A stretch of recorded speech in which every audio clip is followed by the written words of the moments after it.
Welcome to Matt's Financial and Geopolitical from a Frontier, and thank you once more for turning up and putting up with my musings. I do appreciate it.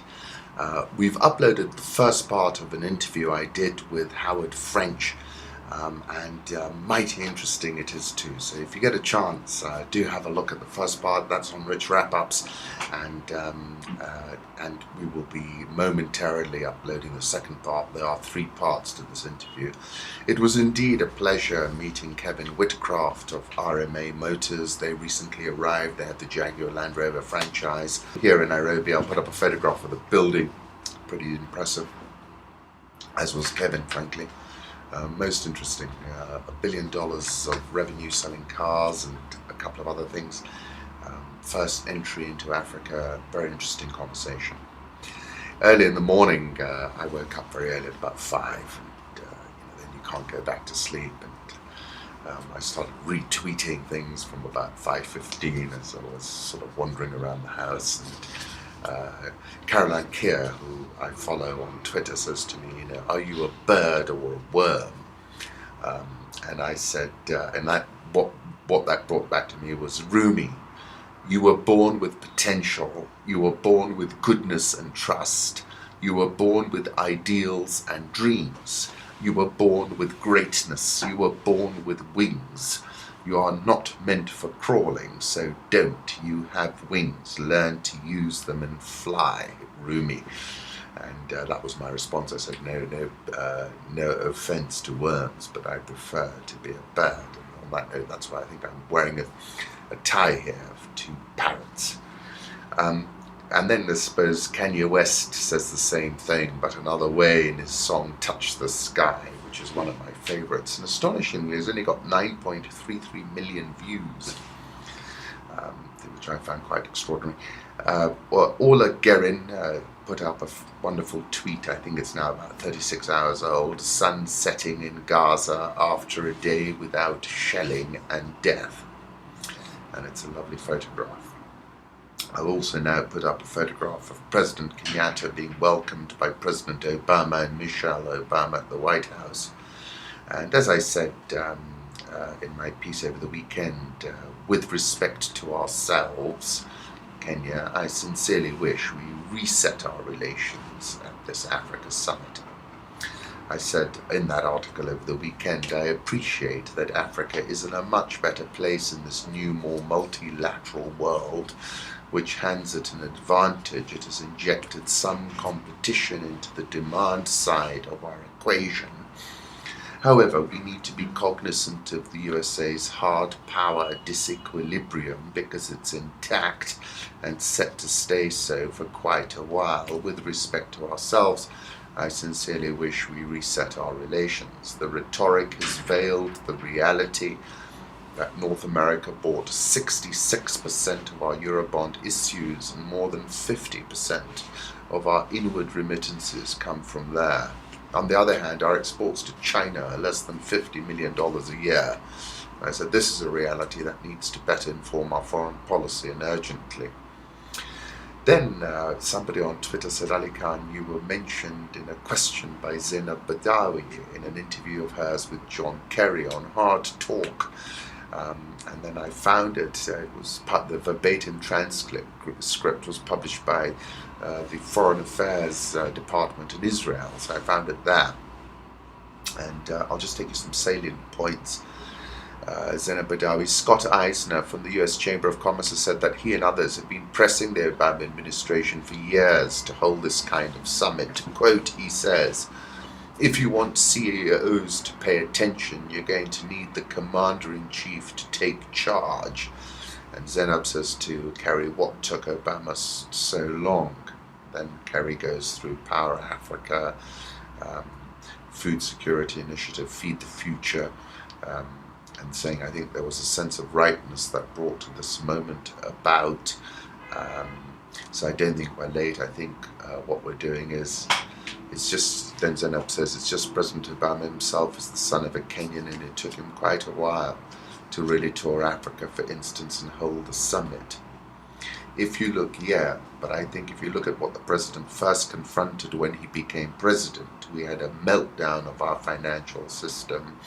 People have forgotten that when he came in, job number one was providing jobs for Americans and getting our own economy moving. Now it's moving and we're growing, and I think the president is looking outwards. And that was the point I actually made on several occasions, that really it was a trap not of his own making. As the first African American president of the United States, in that circumstance, emergence from a deep recession, it would have played very poorly. You can imagine what Fox News would have done with it if he'd been cavorting around Africa at that time. And speaking about the entrepreneurial science and technology and innovation component of US, and saying the US has a lot to offer in that regard. So we have experienced we don't come into a place as some countries do with a simple deal and simple finance and bring our workers in or something else. Which country is that you're thinking in particular? You can play with all of that. Is that China in brackets? She asks. And Kerry, very upbeat interview. Well worth looking at this interview in full, talking about the fact that oil demand has cratered, and this is a point I've been making, that China is becoming more dependent on Africa as the US becomes less dependent on Africa, particularly in that example. And then very kindly Zina Badawi, whom I do admire, she's got sort of stiletto sharpness, hasn't she? I've seen her interview so many people over the years. In fact, the only person I've ever seen get, maintain parity was Martha Karua, interestingly enough. This question is, you do invest in Africa.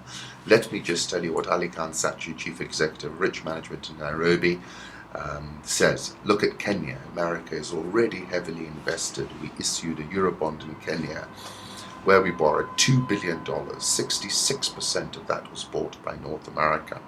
And just in that, you see that North America is putting the capital down that Africa is then using to build infrastructure. The irony is that most of this stuff is being built by Chinese contractors and not the Americans. So Zainab asks, you're putting the investment in, but somebody else perhaps has benefited. And Secretary Kerry said, well, that's life. It also shows that we're not in it just to have our own contractors come over. Well worth looking at that interview in full, extremely detailed. And my conclusions are actually, because Nishat asked me this morning, Ali Khan, has it made any difference? And I said, it has. And in fact, I think Barack Obama in his US-Africa summit gig has in fact surged. It will be a catalyst for a surge in American involvement on the continent. E. Littlefield, who runs OPIC, quoted Kerry, and I like this quote, power used to be defined in hierarchies, and now it is defined in networks. And I think that's a tremendous quote. Xinjiang chief signals new curbs on births for ethnic minorities. Southern Xinjiang will implement family planning policy equally on all ethnic groups to lower and stabilize an appropriate birth rate. Zhang's remarks may indicate a shift in rules that let Uyghurs have as many as 3 children in the countryside, while Han Chinese can have 2. And I've been speaking about Xinjiang for a while, and I think it might well morph into China's Afghanistan, and I said that in December 2013. Rupert Murdoch apparently has withdrawn an $80 billion bid for Time Warner, and my conclusions in brackets are he will be back. I'll put up a photograph of him during the News of the World takeover bid in the 1960s. Coming to the currency markets, the euro drifting lower, 133.66. Dollar index drifting higher, 81.55. Japanese yen, 102.54. Swiss franc, 0.9095. The pound, 168.72. The Aussie now back down at 0.9302. Let's see how it holds in here. Indian rupee, 61.19. South Korean won, 1033.34. Rial, 228.14. Egyptian pound, 715.04. And the South African rand, 1075.42. And in that you can see the dollar's making a move against the euro, pressing the Aussie. India rupee now above 61. South Korean won, it's managed to push higher to 1033. Rial, and one of the best barometers is the South African rand. I'll put up a 3-month chart of the dollar index, 81.55. We still need to get above 82.50, but it feels as if it's all set to make a meaningful move. Helping to support the dollar on Tuesday, US services sector activity hit an 8.5-year high last month, and factory orders surged in June. Euro dollar 133.66. Now, although Eurozone retail sales rose at their fastest rate in 7 years in June, and business activity expanded at the second fastest pace in 3 years in July, however, recent inflation remains a concern, well below the acceptable range of 0.5%, and also it seems German exports slow down quite dramatically. Gold at 1289.50. I'm looking for it to break down to 1250. Crude oil 97.59. I think it's a trading buy here. Coming to Africa, President Obama's sort of statement, which is on the website, I do not see the countries and peoples of Africa as a world apart. I see Africa as a fundamental part of our interconnected world. And indeed, partners with America on behalf of the future we want for all our children. That partnership must be grounded in mutual responsibility and mutual respect. Interesting report about new remote control report, a new frontier of counterterrorism in the Sahel and Sahara. A new report finds that the Sahel-Sahara is the new frontier in global counter-terrorism operations, prompting major transitions in US and French military positioning. Launched today, the report coincides with the 2014 US-Africa Leaders Summit. Commissioned by the Remote Control Project, Oxford Researchers Group's report From New Frontier to New Normal, Counter-Terrorism Operations in the Sahel-Sahara finds that 2014 is a critical year for militarization of the Sahel-Sahara and the entrenchment of foreign powers there. Recurrent security crises since the 2011 Arab uprisings and NATO-assisted overthrow of Libya's Gaddafi regime have radically changed international perceptions of Northwest Africa. As a focal area of activities by jihadist groups, it is now a priority area for French and US external counterterrorism operations. This is what I found interesting. The report reveals that both countries are implementing a pivot to Africa, and I've been saying that for a while when I said the pivot to Asia detours through Africa. The report also finds that these operations are increasingly using remote control methods with a heavy reliance on special forces, drones, and private military and security companies. I'll put up a link to a blog, Wall Street Journal blog, where you can see China and Africa and US-Africa trade compared. And then Stanbic tweeted an interesting infographic of the USA's key export markets in Africa. Up to $6.5 billion worth of exports to Nigeria, in point of fact. Then I like this photo of the Secretary of State John Kerry, joined by President of the Democratic Republic of Congo Joseph Kabila, as they speak to media at the State Department in Washington. That was on August 4. However, an opposition candidate called a Wanga, who called Kabila a thief and a killer at a rally. He was arrested for an offense against the Chief of State, in other words, for insulting the President in public. It's fine to criticize the President and his politics, but not to personally insult him. George Soros made an interesting point. He says China has to line up to join the regulations, otherwise they are spoilers. It is the new kid on the block in Africa, and they're finding their feet. They're getting their workers kidnapped, and they're learning that it is not just some nice forest you can come in and cut down, or you can go in and pick up some good iron ore. This is Mohammed Ibrahim about China again. Interesting piece in MG Africa, 7 startling facts you didn't know about US-Africa trade.